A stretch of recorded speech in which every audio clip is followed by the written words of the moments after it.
तो सबसे पहले आपको ये पता होना चाहिए कि फिनोल्फ्थलीन कैसे कैसे कलर शो करता है। तो फिनोल्फ्थलीन की अगर हम कलर के बारे में बात करें कि एसिड में ये कैसा कलर शो करेगा, बेस में ये कैसा कलर शो करेगा, एंड अगर कोई न्यूट्रल है तो कैसा कलर शो करेगा। ठीक है, तो फिनोल्फ्थलीन को, ठीक है, फिनोल्फ्थलीन को अगर हम एसिड में डालेंगे तो वो क्या हो जाता है बेटा, तो वो हमारा कलर लेस हो जाता है। वहीं अगर फिनोल्फ्थलीन को हम बेस में डालेंगे तो ये पिंक कलर हो जाएगा, और अगर फिनोल्फ्थलीन को हम न्यूट्रल सब्सटेंस में डालेंगे तो भी ये कैसा रहेगा, तो भी ये हमारा कैसा रहेगा बेटा, कलर लेस ही रहेगा। A solution of a base is tested, किसको टेस्ट किया है बेटा, बेस को टेस्ट किया है with a red litmus paper. ये हमारा बेस है, हमने इसमें क्या ऐड किया है, रेड लिटमस पेपर ऐड किया है ना। रेड लिटमस पेपर से हम ये टेस्ट कर रहे हैं। तो जैसे ही रेड लिटमस पेपर को हम इसमें डिप करेंगे, what is the colour of the litmus paper after the test, yes, क्या कलर हो जाएगा बच्चे, हाँ जी, बेस में कौन सा कलर होता है, बेस में तो हमारा ब्लू कलर होता है। कौन सा कलर होता है बेटा, ब्लू कलर होता है। सॉइल टेस्ट से कैसे फार्मर्स जो है अपनी क्रॉप यील्ड को इंप्रूव कर सकते हैं, देखो सारा का सारा खेल जो है वो सॉइल का ही है। ठीक है, तो यहां पे हमें सबसे पहले ये चेक करना पड़ेगा कि हमारा जो सॉइल है वो एसिडिक है, बेसिक है या फिर न्यूट्रल है। ठीक है, नेचुरल इंडिकेटर तो देखो बेटा बहुत सारे एग्जांपल है, जो भी आपके मन में आए आप एग्जांपल दे दो, बट वो नेचुरल इंडिकेटर का ही होना चाहिए। ठीक है, सो अगर हम नेचुरल इंडिकेटर के बारे में बात करें, नेचुरल इंडिकेटर एंड दूसरा क्या है, सिंथेटिक इंडिकेटर। सिंथेटिक इंडिकेटर, तो नेचुरल इंडिकेटर में हम लिटमस बोल सकते हैं, ठीक है, लिटमस नहीं बोलना तो आप टर्मरिक बोल दो, ठीक है, टर्मरिक बोल दो, या फिर आप क्या बोल सकते हो, कोई भी एक, हिबिस्कस, रेड प्लांट, ये rose plant, not red plants. And synthetic के बारे में बात करें तो मिथाइल ऑरेंज है या फिर फिनोल्फ्थलीन है। ठीक है, methyl. Hello class 7th, welcome to Zenith Guru fundamental. मैं हूं निकी पंडित एंड आज से हम शुरू कर रहे हैं एग्जाम की प्रिपरेशन। ठीक है, यानी कि अब से आपको हर दिन, ठीक है, जो भी आपके डेज हमने डिसाइड किए थे उस दिन आपको एक चैप्टर की वर्कशीट मिलेगी, यानी कि अब हम अपने फाइनल एग्जाम की प्रिपरेशन कर रहे हैं। हर एक चैप्टर हम यहाँ पे कवर करेंगे, तो जिनके भी एग्जाम में जो भी चैप्टर आ रहा होगा वो उसके अकॉर्डिंग अपनी प्रिपरेशन कर सकता है। सो हमने स्टार्ट किया है exploring substances acidic, basic and neutral से, एंड आई होप कि आप सभी तक मेरी आवाज एकदम क्लियर आ रही होगी। तो सबसे पहले मैं आपको बता दूं कि इस वर्कशीट में हम क्या क्या चीजें डिस्कस करने वाले हैं। तो जिस तरीके से आपका पेपर डिजाइन होता है, यानी कि आपको मल्टीपल चॉइस क्वेश्चन देखने के लिए मिल जाएंगे, आपको असर्शन रीजन क्वेश्चन देखने के लिए मिलेगा, आपको 2 मार्कर क्वेश्चन देखने के लिए मिलेंगे, एंड आपको 3 मार्कर क्वेश्चन भी देखने के लिए मिलेंगे इस वर्कशीट में। ओके, सो आई होप कि सारी चीजें क्लियर हैं। तो स्टार्ट करते हैं हम अपना आज का ये लेक्चर। ठीक है, तो सबसे पहले बेटा हम बात कर लेते हैं यहाँ पे क्वेश्चन 1 से। ठीक है, so which of the following substance would turn blue litmus paper red, कौन सा सब्सटेंस यहाँ पे ब्लू लिटमस को रेड में कन्वर्ट कर देगा। ठीक है, तो ब्लू लिटमस अगर रेड में कन्वर्ट हो रहा है मतलब हमारे पास सब्सटेंस कैसा होगा बेटा, हमारे पास जो सब्सटेंस है दैट इज एसिडिक, क्योंकि एसिडिक सब्सटेंस ही ब्लू लिटमस को रेड में कन्वर्ट करता है। यस और नो, जल्दी बता दो, ऐसा ही है या फिर नहीं है, ऐसा ही है। चलिए नेक्स्ट देखो यहाँ पे क्या आ जाएगा, एसिडिक सोल्यूशन कौन सा है, soap solution, lime water, common salt solution या फिर vinegar, which one is acidic in nature, जल्दी बता दो कौन सा यहां पे हमारा एसिडिक नेचर का सब्सटेंस हो जाएगा। देखो सोप सोल्यूशन जो होता है बेटा ये बेसिक है, ये भी हमारा बेसिक है, ये भी हमारा बेसिक है, लेकिन विनेगर जो होता है वो एसिडिक सब्सटेंस का होता है, एसिडिक सब्सटेंस है ये, क्योंकि इसमें क्या प्रेजेंट होता है बेटा, एसिटिक एसिड प्रेजेंट होता है। इसमें क्या प्रेजेंट होता है, इसमें एसिटिक एसिड प्रेजेंट होता है, that's why it is acidic in nature. तो सिर्फ विनेगर में ही जब हम लिटमस पेपर डालेंगे तो it turn blue litmus to red. Okay, now next question है question number 2, what is the taste of substance that turn red litmus paper blue. ठीक है, टेस्ट ऑफ अ सब्सटेंस बताना है जो रेड लिटमस को blue में convert करेगा। अब अगर कोई रेड लिटमस है, हम उसको किस में कन्वर्ट कर रहे हैं बेटा? ब्लू में कन्वर्ट कर रहे हैं, यानी कि हमारे पास जो सब्सटेंस है वो बेस है। एंड बेस का टेस्ट कैसा होता है? सार, स्वीट, बिटर या फिर सॉल्टी? कैसा टेस्ट होता है? यस, कैसा टेस्ट होता है? इट इज कड़वा कड़वा, है ना? बिटर टेस्ट होता है बेस का। कैसा टेस्ट होता है? बिटर टेस्ट होता है बेस का। ठीक, नेक्स्ट क्वेश्चन है question number 3। So a student is testing an unknown solution. They added a few drop of phenolphthalein and the solution remained colorless. ठीक है, तो कुछ सोल्यूशन टेस्ट कर रहे हैं, अननोन सोल्यूशन है, नहीं पता। ठीक है, उन्होंने क्या किया? उस सोल्यूशन में few drop of phenolphthalein add कर दिया। Phenolphthalein is a synthetic indicator. ठीक है, एंड जो सोल्यूशन का कलर है वो कलरलेस ही रहा। What are the two possible? अच्छा, तो वो सोल्यूशन क्या हो सकता है, क्या पॉसिबल रीजंस है? तो सबसे पहले आपको ये पता होना चाहिए कि फिनोफ्थलीन कैसे कैसे कलर शो करता है।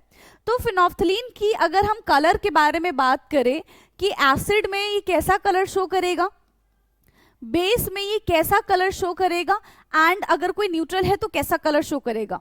ठीक है, तो फिनोफ्थलीन को, ठीक है, फिनोफ्थलीन को अगर हम एसिड में डालेंगे तो वो क्या हो जाता है बेटा? तो वो हमारा कलरलेस हो जाता है। वहीं अगर फिनोफ्थलीन को हम बेस में डालेंगे तो ये पिंक कलर हो जाएगा, और अगर फिनोफ्थलीन को हम न्यूट्रल सब्सटेंस में डालेंगे तो भी ये कैसा रहेगा? तो भी ये हमारा कैसा रहेगा बेटा? कलरलेस ही रहेगा। अब बता दो कि ओवरऑल जो हमारा कलर आया है दैट इज कलरलेस, तो कैसा सब्सटेंस होगा? यस, जिसमें फिनोफ्थलीन हमने ऐड किया है वो कैसा सब्सटेंस होगा? तो या तो वो एसिडिक होगा क्योंकि कलरलेस है, या तो वो न्यूट्रल होगा क्योंकि कलरलेस है। ठीक है, सो एसिडिक एंड न्यूट्रल, यानी कि ऑप्शन बी हमारा यहाँ पे एकदम करेक्ट है। क्लियर बेटा? चले नेक्स्ट क्वेश्चन पे आ जाओ। क्वेश्चन नंबर 4 है, what is the main source of litmus indicator? Litmus indicator का मेन सोर्स क्या है? तो समझो, लिटमस एक नेचुरल इंडिकेटर है। कैसा इंडिकेटर है? नेचुरल इंडिकेटर है। ठीक है, नेचुरल इंडिकेटर होता है लिटमस। अब देखो होता क्या है कि ये जो लिटमस है ना, ये ना एक ऐसे प्लांट से ऑब्टेन किया गया है। ठीक है, अब जब ऑब्टेन करते हैं तो वो कैसा होता है? पर्पल कलर हमको यहाँ पे नजर आता है। कैसा कलर नजर आता है बेटा? Purple colour. अगर आपसे कोई पूछे कि लिटमस का ओरिजिनल कलर क्या है, नेचुरल कलर क्या है, दैट इज पर्पल कलर। ठीक है, कहां से ऑब्टेन करते हैं इसको हम? लाइचन, रोज प्लांट, टर्मरिक, कैबेज। तो ये तो खुद में ही नेचुरल इंडिकेटर है। ठीक है, ये खुद ही एक नेचुरल इंडिकेटर है। ठीक है, तो लिटमस कहां से ऑब्टेन किया जाता है? लिटमस ऑब्टेन किया जाता है लाइचन से। लाइचन प्लांट से लिटमस ऑब्टेन किया जाता है, and lichen belong to the thallophyta family. किस फैमिली से बेटा बिलोंग करती है लाइचन? थैलोफाइटा फैमिली से बिलोंग करती है। क्लियर है? आगे समझ में? बढ़ जाए नेक्स्ट क्वेश्चन की तरफ। चलिए, सो नेक्स्ट क्वेश्चन है हमारा question 5th, which of the solution is a neutral substance? कौन सा इसमें से हमारा न्यूट्रल सब्सटेंस है, यानी कि वो एसिडिक भी नहीं होना चाहिए और ना ही वो बेसिक सब्सटेंस होना चाहिए। तो कौन सा है? Sugar solution, tamarind water and baking soda and vinegar. चलो ये तो देखो यूं बता दोगे आप। कैसे कैसे बता दोगे? बड़ा ही इजी है ना? है कि नहीं है? कौन सी चीजें हो जाएंगी बेटा यहाँ पे? टैमरिंड की अगर हम बात करते हैं, ठीक है, टैमरिंड क्या होता है? इमली। इमली खट्टा खट्टा, यानी कि ये तो एसिडिक हो गया। ये तो हमारा एसिडिक सॉल्यूशन है। बेकिंग सोडा ये हमारा बेसिक सॉल्यूशन है। विनेगर की बात करें तो अभी बताया था विनेगर में एसिटिक एसिड प्रेजेंट होता है, तो ये भी हमारा एसिडिक सॉल्यूशन हो गया। लेकिन शुगर सॉल्यूशन जो होता है वो कैसा होता है? हाँ जी, शुगर सॉल्यूशन कैसा होता है बेटा? न्यूट्रल होता है। कैसा होता है? ये हमारा न्यूट्रल हो जाएगा।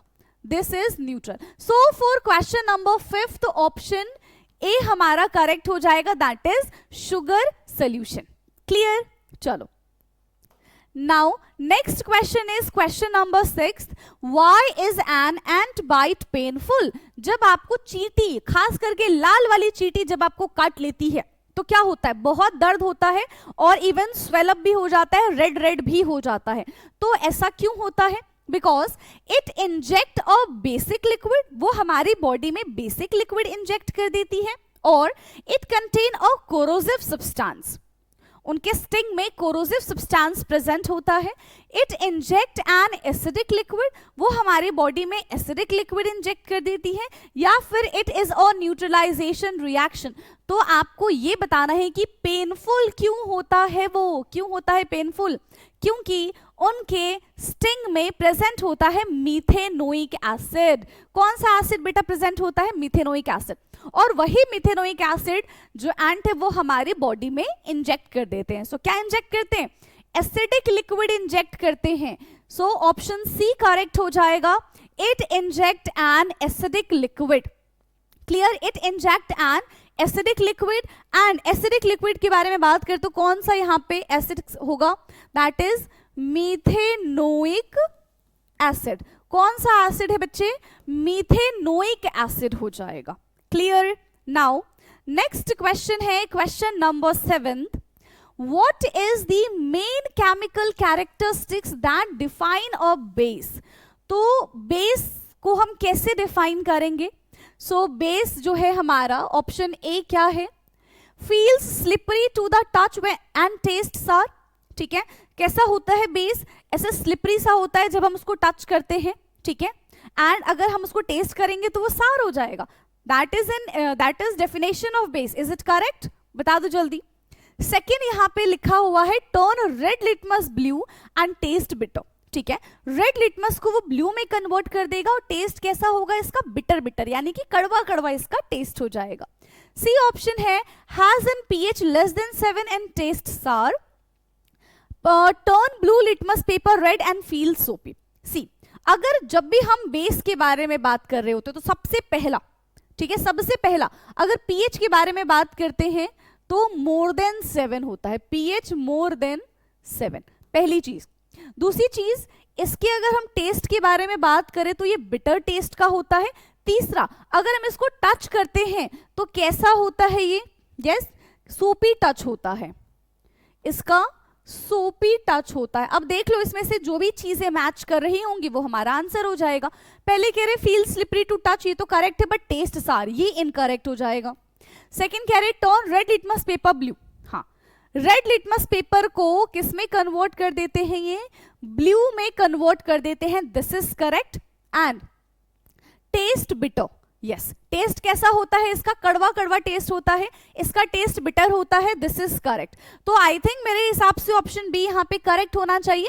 बाकी के ऑप्शंस भी हम यहाँ पे देख लेते हैं। So has a pH less than 7, no no, अभी मैंने आपको बताया पीएच कितना होना चाहिए? मोर देन 7 होना चाहिए, लेस देन 7 नहीं होना चाहिए।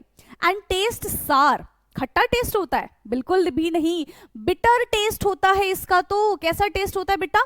बिटर टेस्ट होता है, तो ये भी गलत है। ठीक, नाउ डी ऑप्शन है turn blue litmus paper red and feel सोपी, तो दिस इज इनकरेक्ट, है ना। ब्लू लिटमस पेपर को रेड में कन्वर्ट नहीं करता, जबकि रेड लिटमस पेपर को ये ब्लू में कन्वर्ट कर देता है। सो डी ऑप्शन भी हमारा इनकरेक्ट है, right. So question number 7, option B is correct. Let's move to another question. Question number 8. A solution of a base is tested with a red litmus paper. What is the color of the litmus paper after the test? ठीक है, a solution of a base is tested. किसको test किया है बेटा? Base को test किया है with a red litmus paper. ये हमारा बेस है, हमने इसमें क्या ऐड किया है? रेड लिटमस पेपर ऐड किया है ना। रेड लिटमस पेपर से हम ये टेस्ट कर रहे हैं। तो जैसे ही रेड लिटमस पेपर को हम इसमें डिप करेंगे, what is the colour of the litmus paper after the test? Yes, क्या कलर हो जाएगा बच्चे? हाँ जी, बेस में कौन सा कलर होता है? बेस में तो हमारा ब्लू कलर होता है। कौन सा कलर होता है बेटा? ब्लू कलर होता है। So one and only option A is correct, that is blue. ठीक है, one and only option A is correct, that is blue. ठीक, नाउ नेक्स्ट क्वेश्चन है क्वेश्चन नंबर 9 एंड देखो आपके एग्जाम में भी असर्शन रीजन के क्वेश्चन आते हैं, तो यहां पे भी हम असर्शन रीजन के क्वेश्चंस करेंगे। ओके, सो यहां पे असर्शन क्या है? A reaction between an acid and a base is a neutralisation reaction. जब एसिड और बेस का रिएक्शन होता है तो ये एक न्यूट्रलाइजेशन रिएक्शन है। During this reaction a salt and water are always produce. जब भी न्यूट्रलाइजेशन रिएक्शन होता है तो सॉल्ट एंड वाटर का प्रोडक्शन होता है। Which one is correct? Yes, देख लो, सॉल्व करके देख ले हम इसको, है ना। जब भी देखो एसिड प्लस बेस रिएक्ट करेगा, क्या बनाएगा? ये सॉल्ट प्लस वाटर बनाता है, दिस इज करेक्ट। एंड इसी को हम न्यूट्रलाइजेशन रिएक्शन कहते हैं। तो असर्शन भी करेक्ट है, रीजन भी करेक्ट है विद द करेक्ट एक्सप्लेनेशन। ठीक, असर्शन रीजन दोनों करेक्ट है बेटा विद करेक्ट एक्सप्लेनेशन। तो देखो ऑप्शन क्या है? Both A and R are true and R is the correct explanation of A. Yes, so option A को हम क्या कर देंगे? टिक कर देंगे। ठीक है, let's move to another question, question number 10th। So assertion है a sting of wasp is acidic. ठीक है, तो जो वेस्प की स्टिंग होती है वो एसिडिक होती है of course. And applying vinegar provide relief for a wasp sting. लेकिन जब हम उस पर विनेगर अप्लाई करेंगे, ठीक है, जब हम उस पर विनेगर अप्लाई करेंगे तो क्या हो जाएगा? हाँ जी, क्या हो जाएगा? उससे हमको रिलीफ मिलेगा। अब आप खुद सोचो, जब ये एसिडिक नेचर का है, इन्होंने ये बात हमको पहले ही बोल दी कि ये तो एसिडिक नेचर का है। अब एसिड पे आप और एसिड लगा लोगे, है ना, एसिड पे आप और एसिड लगा लोगे तो वो कहां से आपको रिलीफ देगा? रिलीफ तो न्यूट्रलाइजेशन होने पे होता है ना। यानी कि अगर आपकी बॉडी पे एसिड आया है तो आपको बेस से उसको न्यूट्रलाइज करना पड़ेगा, है ना। सो रीजन तो देखो दूर दूर तक कैसा है? गलत है। और अगर रीजन गलत है तो करेक्ट है इसके लिए कि नहीं है वो तो बात की बात है। ठीक है, तो यहाँ पे assertion is correct but reason is incorrect. So which option is correct बेटा? हाँ जी, ए बी में से तो कुछ भी नहीं होगा। A is true but R is false. Yes, option C हमारा करेक्ट हो जाएगा, that is A is true but R is false. A हमारा करेक्ट है बट आर हमारा इनकरेक्ट है। Clear now? ओके, तो यहाँ पे हमारे सारे के सारे 1 मार्कर क्वेश्चन होते हैं खत्म। अब हम बात करते हैं 2 मार्कर क्वेश्चन के बारे में। ठीक है, so question is why should we not test an unknown substance in chemistry lab. जब भी आप अपनी केमिस्ट्री लैब में जाओ तो किसी भी कलरलेस सब्सटेंस को देख के ये मत समझने लग जाना कि भाई वो पानी है ना। क्यों ऐसा नहीं करना चाहिए? क्योंकि हो सकता है वो बहुत ज्यादा टॉक्सिक हो, कोरोसिव हो, हार्मफुल हो, है ना। और जैसे ही आप उसको टेस्ट करोगे वो आपको इंजरी कर सकता है, ठीक है, वो आपको बर्न कर सकता है। सो आपको सेफ्टी प्रिकॉशंस जो हैं वो लेने पड़ेंगे। ठीक है, so we should not test an unknown substance in a chemistry lab. ठीक है, we should not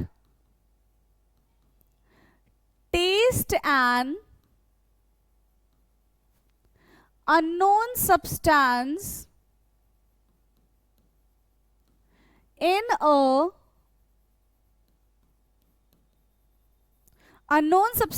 in a chemistry lab दिख रहा है, in a chemistry lab as it may be toxic। ठीक है, वो टॉक्सिक हो सकता है, कोरोसिव एंड हार्मफुल। ठीक है, इट मे बर्न, हो सकता है वो हमको बर्न भी कर दे, जैसे कि बहुत खतरनाक सी रिएक्शन हो रही होगी, दिखने में हमको पानी जैसा लग रहा होगा बट वो हो सकता है हमको जला दे। इट मे बर्न, है ना, और cause serious injury. It may burn और cause serious injury, हमें सीरियस इंजरी भी कर सकता है। That's why we should always take safety precautions, हमें हमेशा सेफ्टी प्रिकॉशंस लेने पड़ते हैं। That's why we should always take safety precautions. इसी वजह से हमेशा हमें सेफ्टी प्रिकॉशंस लेने पड़ेंगे। तो फटाफट से देखो क्वेश्चन नंबर 11 क्या था बेटा? क्वेश्चन नंबर 11 था why should we not test an unknown substance in a chemistry lab. Unknown substance को हमें टेस्ट क्यों नहीं करना चाहिए? क्योंकि वो हो सकता है टॉक्सिक हो, हार्मफुल हो, ठीक है, कोरोसिव हो, हमें बर्न कर सकता है, सीरियस कोई हेल्थ इश्यूज क्रिएट कर सकता है, ठीक है, कोई इंजरी कर सकता है। दैट्स व्हाई हमें दूर रहना चाहिए and we have to follow the safety precautions. Clear? बढ़े नेक्स्ट क्वेश्चन पे। नाउ नेक्स्ट क्वेश्चन है how does a soil test help farmer to improve their crop yield. ठीक है, सॉइल टेस्ट से कैसे फार्मर्स जो है अपनी क्रॉप यील्ड को इंप्रूव कर सकते हैं। देखो सारा का सारा खेल जो है वो सॉइल का ही है, ठीक है। तो यहाँ पे हमें सबसे पहले ये चेक करना पड़ेगा कि हमारा जो सॉइल है वो एसिडिक है, बेसिक है या फिर न्यूट्रल है, ठीक है। तो अगर बहुत ज्यादा एसिडिक होगा तो भी क्रॉप ग्रो नहीं कर पाएंगे, बहुत ज्यादा बेसिक सब्सटेंस होगा तो भी क्रॉप ग्रो नहीं कर पाएंगे, ठीक है। स्लाइटली बेसिक होगा तो चलेगा, ठीक है। तो इस हिसाब से क्या हो जाना चाहिए, हाँ जी, अगर एसिडिक है तो उसमें कुछ बेसिक सब्सटेंसेस ऐड कर दो, और अगर बेसिक है तो उसमें कुछ एसिडिक सब्सटेंसेस ऐड कर दो, जैसे कि, ठीक है, अगर हम बात करते हैं कि क्या ऐड करना चाहिए, फर्टिलाइजर्स ऐड कर दो, ठीक है, कुछ भी हम ऐसा ऐड कर सकते हैं, लाइम ऐड कर सकते हैं ताकि हमारा जो सॉइल है वो एसिडिक बन जाए, ठीक है। अगर बेसिक कंडीशन है, ठीक है, मान लो कि हमारा जो सॉइल है वो बहुत ज्यादा पहले से ही एसिडिक है, तो उसमें हम क्या ऐड कर सकते हैं, बेसिक सब्सटेंस ऐड कर सकते हैं। आया समझ में? राइट, ठीक है। सो क्या लिखेंगे हम इसका answer? Soil test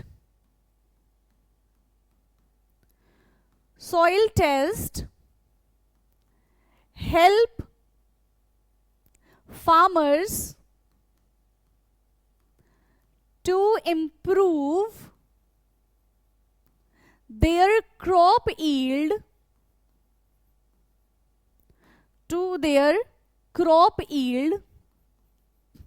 as we can check the pH of soil। हम सॉइल के pH को चेक कर सकते हैं, है ना, we can check the pH of soil, ठीक है। इट मे बी एसिडिक, हो सकता है एसिडिक हो सॉइल, हो सकता है बेसिक और हो सकता है न्यूट्रल हो। It may B acidic, basic और न्यूट्रल, ठीक है। सो we can add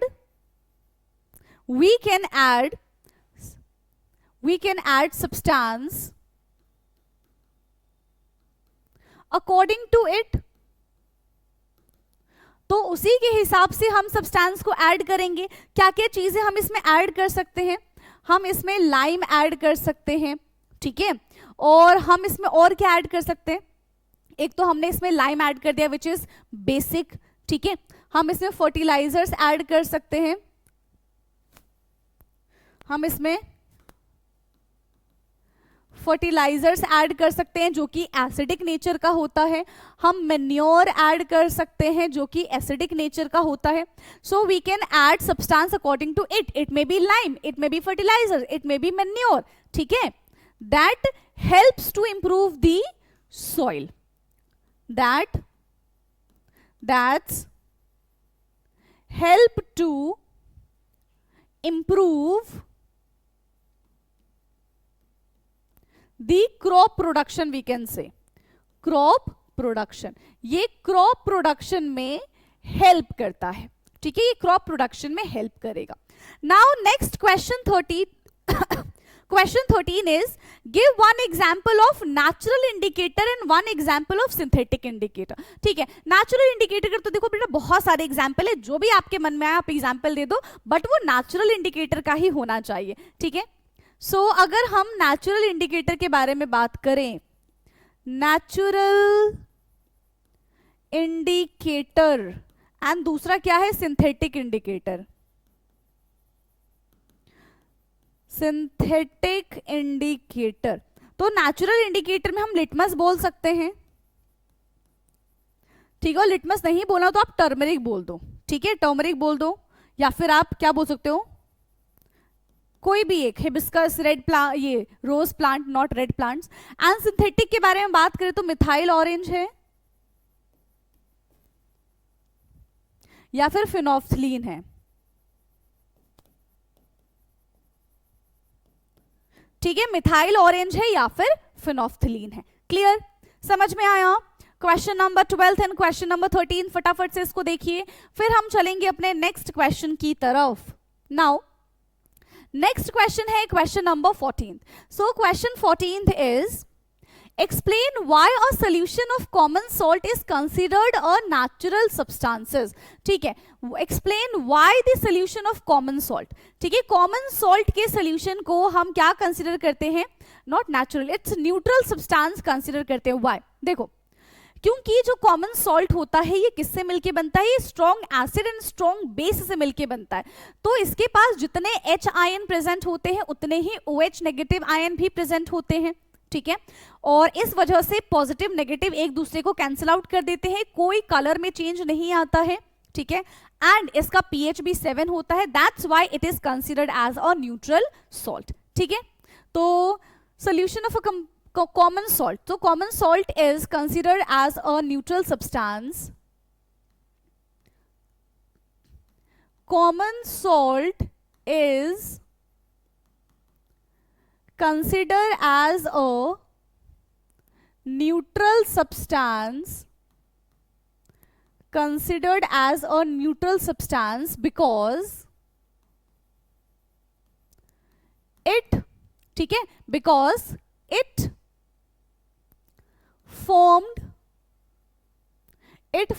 by the reaction of strong acid यानी कि ये HCl and strong base यानी कि NaOH, so it is formed by the reaction of strong acid and a strong base, ठीक है, तो जब strong acid और strong base मिलते हैं so they always form a neutral salt। clear, reaction by strong acid HCl and the strong base, or we can say number of H positive ion is equal to the number of OH negative ion, ठीक है, H positive ion किसकी equal है, OH negative ion की equal है, और we can say number of H positive ion is equal to the OH negative ion, so they neutralise each other, वो एक दूसरे को न्यूट्रलाइज करते हैं एंड बिकम न्यूट्रल, और वो न्यूट्रल बन जाएंगे। इट्स pH इज 7, इसका pH भी कितना होता है बेटा, 7 होता है। सॉल्ट का pH, कॉमन सॉल्ट का pH जिसको हम अपने घरों में इस्तेमाल करते हैं उसका pH होता है 7, ठीक। चलो नाउ अब यहाँ पे हमारे 3 मार्कर क्वेश्चन आ गए, 2 मार्कर क्वेश्चन हमने कंप्लीट कर लिए हैं, क्लियर है। नाउ क्वेश्चन 15 है describe the step by step process of performing a neutralisation reaction between acid and a base. Okay, so acid और अ बेस किस तरीके से न्यूट्रलाइजेशन रिएक्शन को परफॉर्म करेंगे, हमें स्टेप बाय स्टेप ये चीजें लिखनी है। सबसे पहले आप क्या कर लो, एक एसिड ले लो, ठीक है, आप कौन सा एसिड ले सकते हो, कोई सा भी आप डाइल्यूट एसिड ले लो, जैसे कि डाइल्यूट हाइड्रोक्लोरिक एसिड ले लिया, ठीक है, उसमें आप फ्यू ड्रॉप ऑफ क्या ऐड कर दोगे, इंडिकेटर ऐड कर दोगे, ठीक है, जैसे कि फिनोफ्थलीन या फिर आपने उसमें लिटमस ऐड कर दिया, ठीक। अब देखो एसिड में कुछ और उसका कलर होगा, अब धीरे धीरे जैसे ही आप उसमें बेस डालोगे, है ना, हल्का हल्का आपको बेस डालना है, आप क्या देखोगे कि इंडिकेटर जो है अपना कलर शो कर रहा है, एंड इंडिकेटर क्या कर अपना कलर शो कर रहा है, और धीरे धीरे वो न्यूट्रलाइजेशन की तरफ बढ़ जाएगा, ठीक है। तो क्या लिखेंगे, सबसे पहला स्टेप क्या होना चाहिए यहां पे? सबसे पहला step, take dilute acid like dilute hydrochloric acid. Dilute hydrochloric acid in a beaker. सबसे पहले हमने बीकर में हाइड्रोक्लोरिक एसिड ले लिया, विजिबल है? नाउ सेकंड क्या कह रहे हैं? Add indicator, add indicator in that beaker. ठीक है, it may be phenolphthalein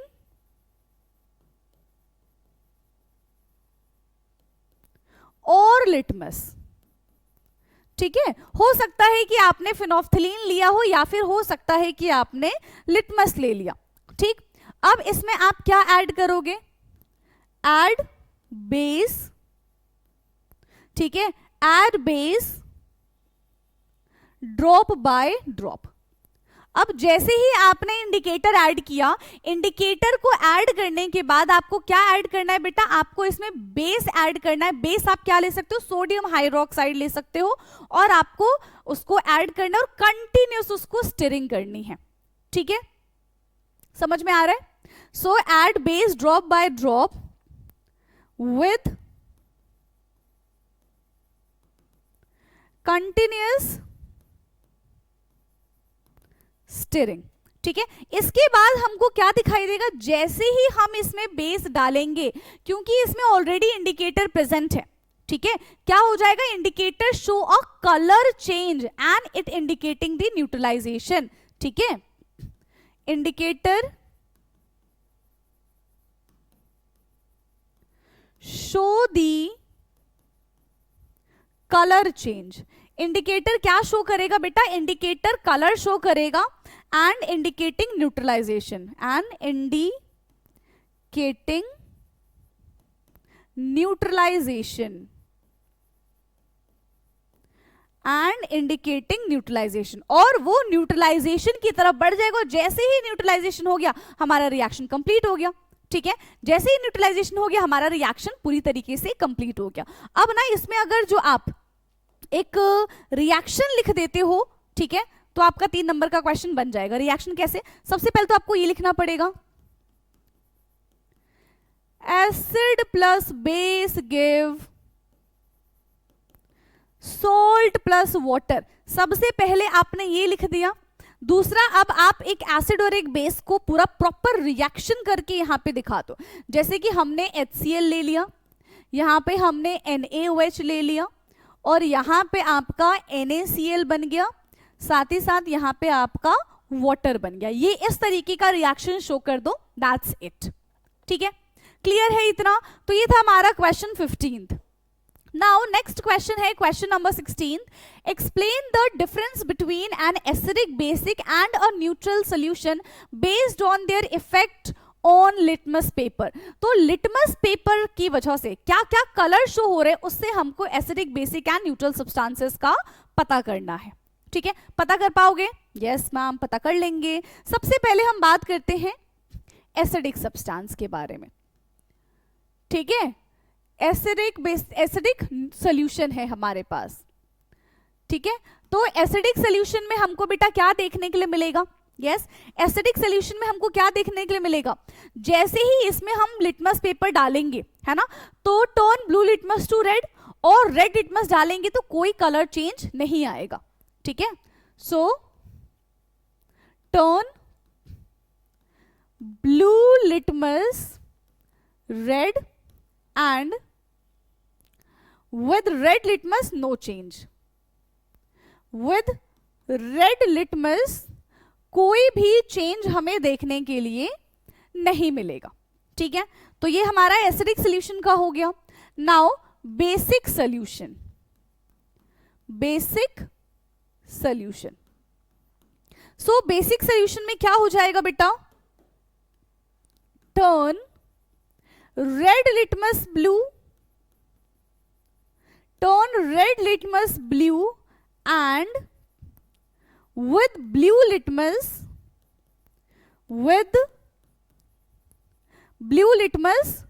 no change. Blue litmus के साथ कोई चेंज नहीं होगा. अब हम बात करते हैं न्यूट्रल सोल्यूशन के साथ. तो न्यूट्रल सोल्यूशन में क्या हो जाएगा बेटा? Yes, red and blue litmus दोनों पे कोई कलर शो नहीं होगा.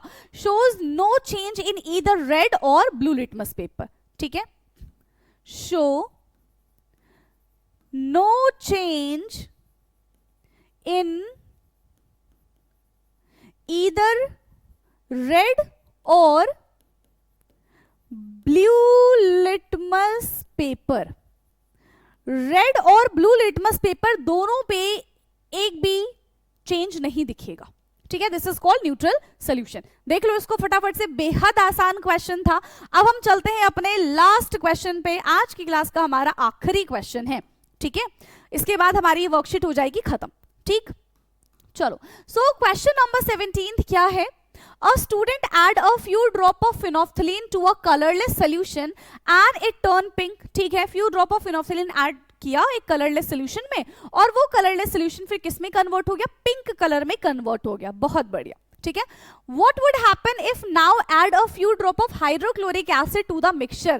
अब उस मिक्सचर में अगर हाइड्रोक्लोरिक एसिड ऐड किया जाएगा तो क्या चेंज हो जाएगा बेटा? देखो, इनिशियली हमारी ऑब्जर्वेशन क्या है कि जो हमारे पास कलरलेस सोल्यूशन था it turn pink when we add phenolphthalein. इसका मतलब ये है कि हमारे पास जो सोल्यूशन है that is basic, because phenolphthalein turn pink in basic solution. अब जैसे ही हम उसमें HCl ऐड करेंगे तो क्या हो जाएगा? It neutralize the base. वो धीरे धीरे पिंक कलर को किस में कन्वर्ट कर देगा? कलरलेस में कन्वर्ट कर देगा. और अगर ज्यादा एसिड ऐड कर दिया तो हमारा जो सोल्यूशन है वो एसिडिक नेचर का भी हो सकता है. ठीक है, एसिडिक हो जाएगा या फिर न्यूट्रल कंडीशन हो जाएगी. ठीक है, सो इनिशियल कंडीशन क्या है हमारे यहां पे? इनिशियल कंडीशन क्या है? So the initial condition is when we add phenolphthalein to a colorless solution it turn pink. When we add phenolphthalein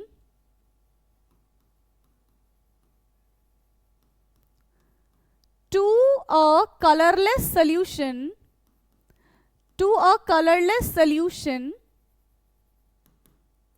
it turn pink.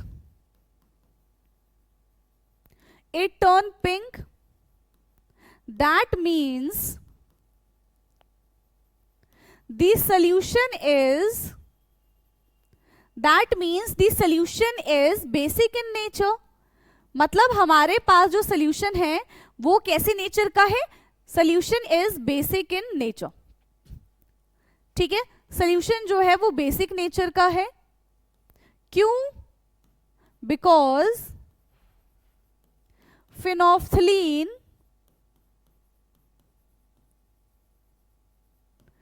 Turn pink in basic.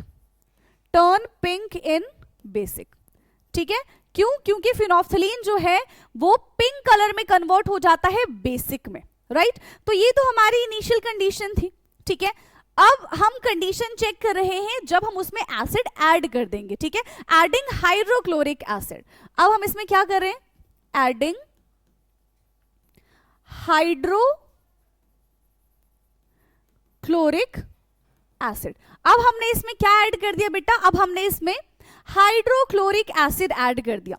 जैसे ही हम इसमें हाइड्रोक्लोरिक एसिड ऐड करेंगे तो pink colour धीरे धीरे colourless की तरफ shift हो जाएगा. ठीक है, when we add HCl the pink color of solution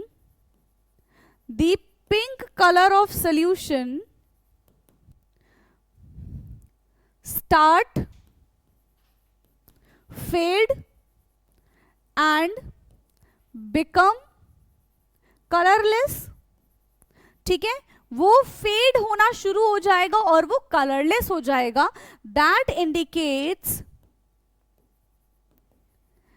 that indicates the solution may be, that indicates the solution may be acidic और न्यूट्रल।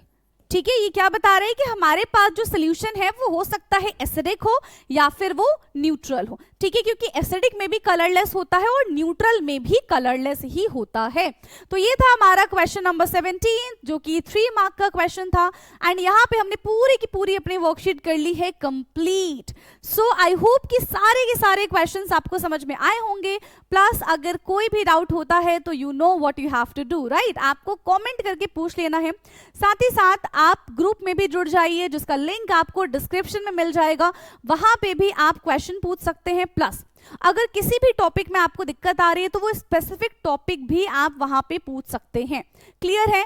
तो अब हमारी मुलाकात होगी अपने नेक्स्ट क्लास में जहां पे हम नेक्स्ट चैप्टर की वर्कशीट करेंगे। तब तक के लिए इन सारे के सारे क्वेश्चन को अच्छे से पढ़ लो, नोट डाउन कर लो। ठीक है, एंड रट्टाफिकेशन करने की जरूरत नहीं है, सबको समझ के लिखने की जरूरत है। Okay, so thank you so much.